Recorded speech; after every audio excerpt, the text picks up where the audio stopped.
So, jetzt fahren wir heute in einem BMW 327/28. Das Auto hat 6 Zylinder und 80 PS und war einer der Highlights der 30er Jahre. Ist ein Auto, was man sich damals leisten konnte.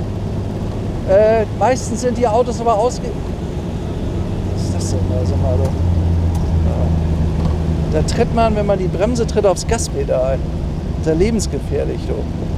Was ist das denn für ein Scheiß, du? Also hier müssen wir noch ein bisschen üben mit dem Ding. Also jedenfalls, man merkt... Jetzt fliegt das Dach weg, du. Also das ist doch alles nicht wahr, du. Die Sitzschiene rutscht nach hinten. Das ist alles scheiße.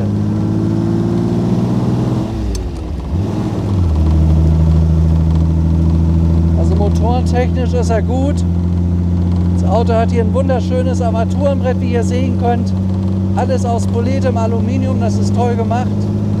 Das Interessante an dem Auto ist, dass er in der Technik komplett revidiert wurde an einer deutschen Adresse. Und er hat jetzt die 80 PS Maschine, die es früher im BMW 328 gegeben hat, womit der Wagen wirklich schnell gelaufen ist. Der Besitzer, als der jetzt kürzlich zu mir gekommen ist, er war ganz begeistert und sagte, das Auto läuft ja 160. Das hätte ich niemals gedacht. Also 160 werden wir heute nicht fahren. Aber das wird schon stimmen. Das ist ein älterer Herr, der einfach keine Zeit mehr gefunden hat, diesen Wagen zu fahren. Wir haben eine ganz tolle Akte, die zeige ich euch gleich mal dazu. Wir haben das Dach abgemacht, das Wetter ist in Ordnung soweit. Wir wollen jetzt mal gucken, was dieses Auto kann. Ja, er hat schönen Druck, das merkt man.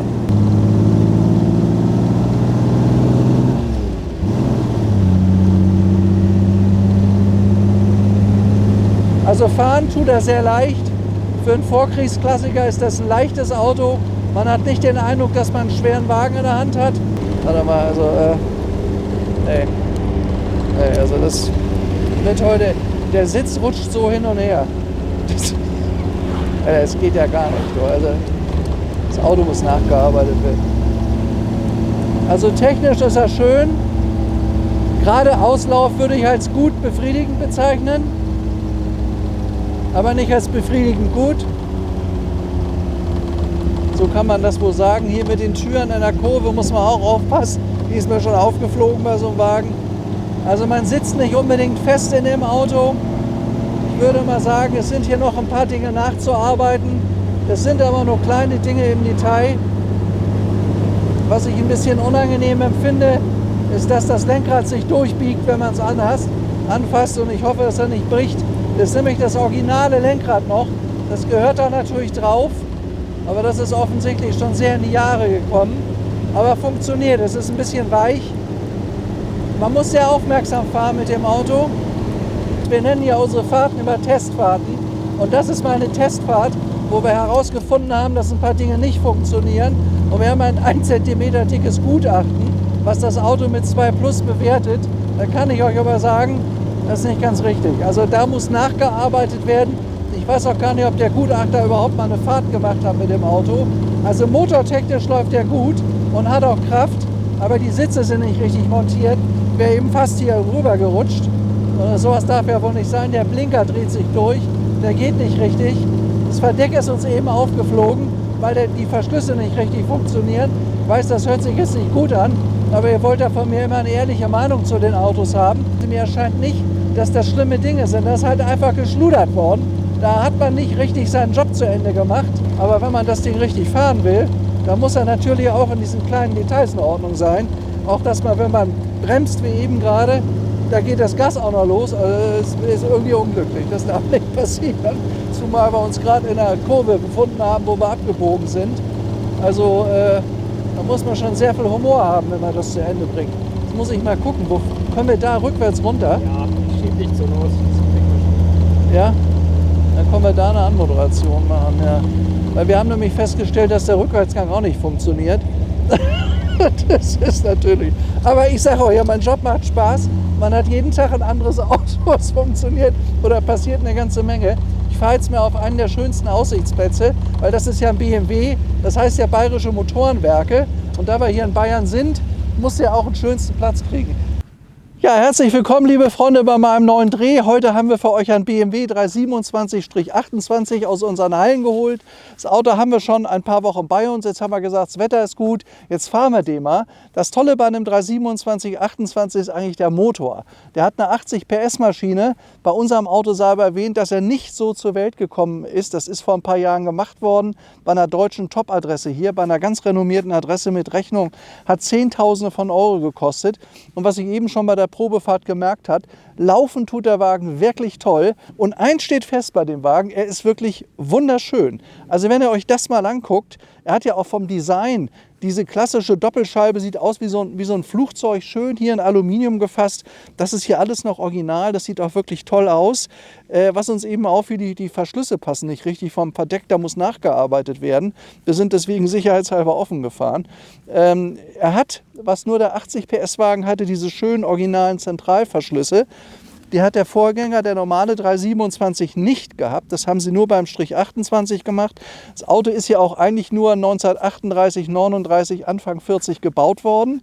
Aber der normale 327, den gab es schon seit 1936. War ein sehr, sehr erfolgreiches Fahrzeug damals, sind mehrere tausend Autos davon gebaut worden. Und einige Leute, das weiß ich halt eben, die haben einen Strich 28 dann draus gemacht, weil der einfach besser fährt. Der hat viel, viel mehr Dampf. Der 328 Sportroadster war ja sogar ein richtiger Sportwagen. Das wäre die Maschine aus dem 328. Wir haben ihn hier bewusst in die freie Natur gefahren, damit man mal die Wirkung von dem Auto wirklich sieht. Und die ist toll von dem Wagen. Also er ist recht gut gearbeitet, er ist nicht perfekt gearbeitet. Wir haben ein Gutachten zu dem Auto, das kann ich euch mal kurz zeigen. Also von einer renommierten Adresse auch, Classic Data.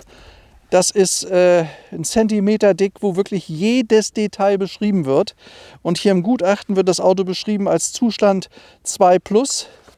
Kann ich euch hier vorne 2+, Wert 198.000, also wir können das Auto 20.000 günstiger abgeben, aber für meine Begriffe ist das auch keine 2+, muss ich ganz klar sagen. Aus dem Plus würde ich gerne ein Minus machen. Es mag sein, dass der technisch wirklich 2+ ist, aber man muss ja immer das Ganze an einem Auto sehen und da würde ich eher sagen, ist eine 2-, aber ich sage mal eine 2-, die man günstig bekommt oder die man nicht overpriced zahlt, ist das durchaus ein wirklich interessanter Kauf. Vielleicht eine wichtige Geschichte, wenn ihr einen ganz echten 327/28 erwerben könnt, der so zur Welt gekommen ist, die können teilweise bis 300.000 Euro kosten, wenn sie völlig authentisch sind und wirklich richtig gut. Und so gesehen ist das Auto, was hier mit 179,5 veranschlagt ist, mit einer 80 PS Maschine mit deutschen Rechnungen, ein interessanter Kauf. Das sei auch nochmal erwähnt, eine absolut dicke Akte. Wir haben hier das BMW Classic Zertifikat dabei, also man hat sich wirklich hier um die Aktenlage bemüht bei dem Wagen. Guckt euch das mal an, also ein Ordner, der ist wirklich gewaltig. BMW 327 mit allen möglichen Belegen. Also mir hat der Besitzer gesagt, dass er eine 6-stellige Summe investiert hat in das Auto. Er ist auch zugelassen, also an dem Auto ist wirklich alles gemacht, was man machen kann. Er hat Betriebsanleitung dabei, der Mann hat sich wirklich gekümmert um alle Details. Und ich sage mal, die paar tausend Euro, die da jetzt noch investiert werden müssen, das muss gemacht werden, damit das alles richtig funktioniert. Dann ist der Wagen wirklich interessant. Ja, dann zeige ich euch mal ganz kurz den Motor, dass ihr mal seht, wie so eine Maschine aussieht. Das ist nämlich was Besonderes.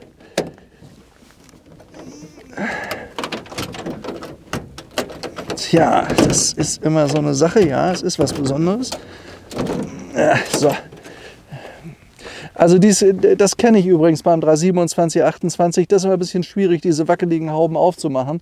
Das war schon werkseitig so, nicht, dass ihr jetzt denkt, das liegt an dem, das ist einfach so. Ja, also das ist dieser Motor, das ist ein 327/28 Motor mit der typischen 3-Vergaseranlage, der andere hatte ja nur 2 Vergaser, 6-Zylinder-Reihe, ist ein sehr erfolgreicher Motor gewesen, mit dem Rennen gewonnen wurden.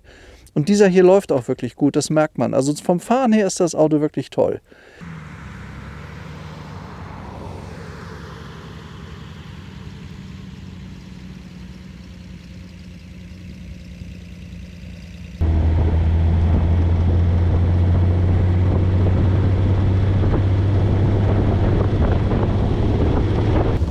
Das war die Klimaanlage der 30er Jahre. Hier kann man drehen an den Rädern und dann stellt sich die Scheibe nach vorne auf. Das haben beide Scheiben gehabt, war natürlich toll. Weil die Sommer in den 30er, 40er Jahren, die waren ja wirklich sehr warm und so. Und Klimaanlagen gab es damals noch nicht ins Auto. Im Auto also hat man ganz einfach das hier hochgedreht und schon war das ein frischer Wagen. Übrigens eine tolle Idee. Also sowas heute nicht mehr gibt, ist eigentlich schade. Man hat hier auch ein total schnuckeliges Gefühl in dem Wagen. Also man sitzt hier wirklich toll drin. Diese wunderschöne kleine Flugzeugscheibe hier vorne, das ist das Gestänge für die Scheibenwischer. Man kann hier noch richtig zugucken, wie die ganze Mechanik funktioniert. Das ist eigentlich sehr einfach, aber sehr gut gelöst und gemacht. Mit Liebe fürs Detail.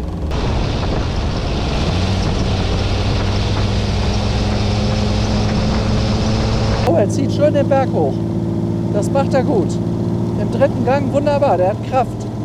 Also das kann er, man kann fahren, aber ich merke, wie mein Sitz sich schon wieder nach hinten verabschiedet.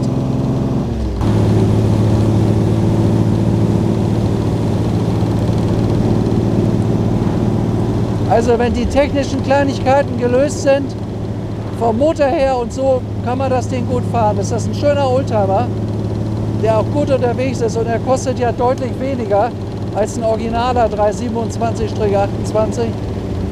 Wieso scheppert das eigentlich so? Der hat eine Unwucht. Nee, der hat eine Unwucht. Das ganze Auto geht ja so. Hoffentlich verabschieden sich nicht gleich die Räder. Oh je. Nein, das ist Folge einer Unwucht. Da ist vorne irgendein Reifen nicht ausgewuchtet. Naja, ich muss mich schon wieder am Lenkrad festhalten, dass ich nicht abfliege. Oh, doch. Jetzt geht's. Oh. Ah, die geht doch, die Hupe. Wir dachten vorhin, da war das ein Bedienungsfehler. Das war wohl ein Bedienungsfehler, ja. Na, kommt auch vor, selbst uns. Hab zwar gedrückt, aber na egal.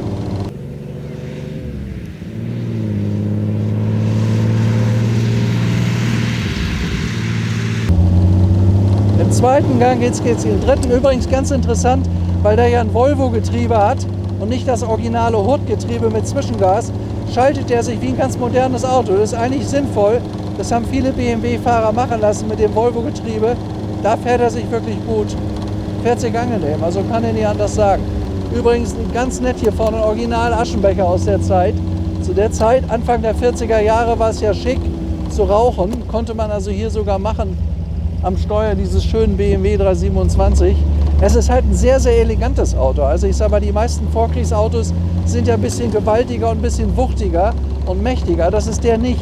Der ist edel, fein und elegant gebaut. Das spürt man auch beim Fahren. Und das vermittelt einem auch dieser Wagen. Es ist wirklich ein schönes Auto zum Fahren. Und dafür auch preislich hat es einen interessanten Einstieg. Muss halt nur gucken, dass so die kleinen Details auch in Ordnung sind. Aber da werden wir uns jetzt drum kümmern. So wie wir zu Hause sind, machen wir eine Liste und schreiben das mal auf. Ist ja kein Thema, das kann man ja machen. Deswegen machen wir ja diese Probefahrten. Damit ihr dann auch wisst, was ihr dann kauft. Ist natürlich so, wenn man sich ein Auto kauft, was 80 Jahre alt ist, da kann selbst mit bestem Wissen und Gewissen und jeder Nacharbeit immer trotzdem mal wieder was sein. Man muss immer 5.000 bis 10.000 Euro in der Tasche haben, wenn man sich so einen Wagen kauft. Es ist kein Neuwagen und die Herstellerhaftung damals, die ist ja 1938 schon abgelaufen. Also da können wir natürlich oder der Eigentümer keine Garantie dafür übernehmen, dass alles perfekt neuwertig funktioniert. Das geht nicht. Man ist letzten Endes immer davon abhängig, was eine gute Werkstatt macht an so einem Auto. Ich meine, es ist auch interessant, wenn man sich gleich einen perfekten Wagen kauft, hat man ja gar nichts mehr zu tun. Und das ist eigentlich das Schöne an dem Wagen. Hier ist noch ein kleines bisschen Arbeit dran. Das macht dann ja auch Freude, wenn man so einen Wagen perfektioniert. Immer nur alles perfekt haben, ist gar nicht gut. Ich kenne eine Menge Leute, die kaufen sich Restaurierungsprojekte. Macht ja auch Spaß, sowas dann zu verfolgen.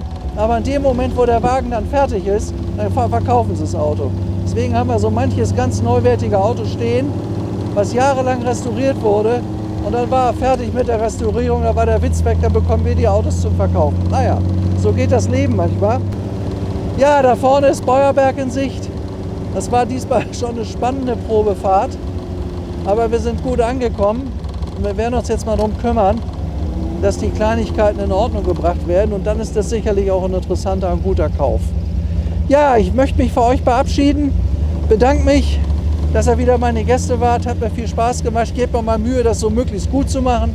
Ich freue mich auf euch. Bis zum nächsten Mal. Euer Stefan Luftschutz. Ciao.